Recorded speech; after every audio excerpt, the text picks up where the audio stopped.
Bon, passons maintenant à la présentation des termes employés en écologie, ou plutôt les termes, la définition des termes utilisés dans le langage ou bien dans le vocabulaire des écologistes.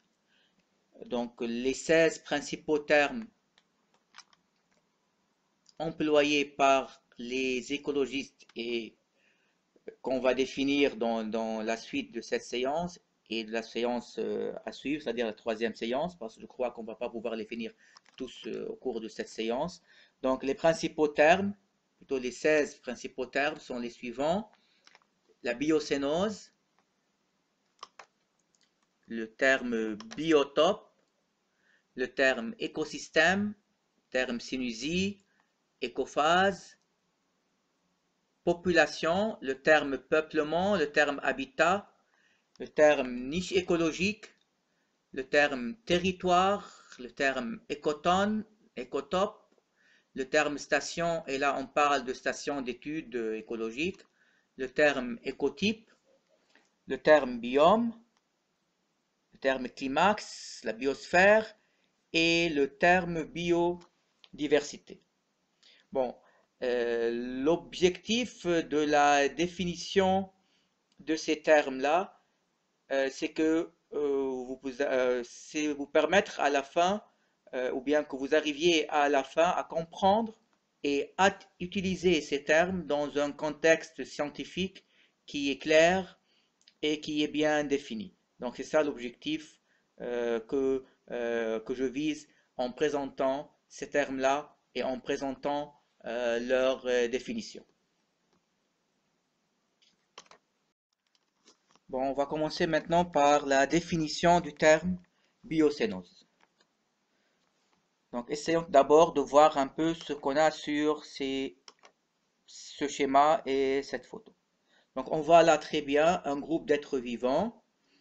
On voit par exemple un renard avec des écureuils, lapins. On a aussi des végétaux. Et sur ces végétaux, par exemple, on a les arbres. Et sur ces végétaux, sur l'arbre, on peut trouver des chenilles. On peut trouver aussi des insectes partout. Donc, ces êtres vivants qui vivent dans ce milieu-là, ils sont en relation. Et la présence de l'un, elle dépend de la présence de l'autre. Par exemple, s'il n'y a pas d'herbe ou de plantes, il n'y a pas de lapin, il n'y a pas des herbivores. Et s'il n'y a pas de lapin, il n'y aura pas quoi? Des renards, et ainsi de suite. Donc la présence de chacun de ces êtres vivants dans ce milieu-là dépend de la présence de l'autre. Et en même temps, ce qu'on voit pas dans la photo et ce qu'on voit pas plutôt dans ce schéma et ce qu'on doit vraiment essayer de le comprendre, c'est que chaque être vivant que vous voyez là, par exemple l'écureuil, donc il vit dans une population, il fait partie d'une population et dans cette population d'écureuils, il doit être capable de se reproduire pour assurer la persistance des espèces. Il en est de même pour les autres êtres vivants. Donc, ces êtres vivants doivent vivre dans ce milieu-là, doivent être capables de se reproduire dans ce milieu, et il existe bien sûr une relation entre tous ces êtres vivants. Et leur présence dans ce milieu doit être permanente, c'est-à-dire ils ne peuvent pas exister pour une période trop limitée dans le temps. Leur présence doit être permanente. Donc, dans ce sens-là, la biocénose, c'est quoi par définition?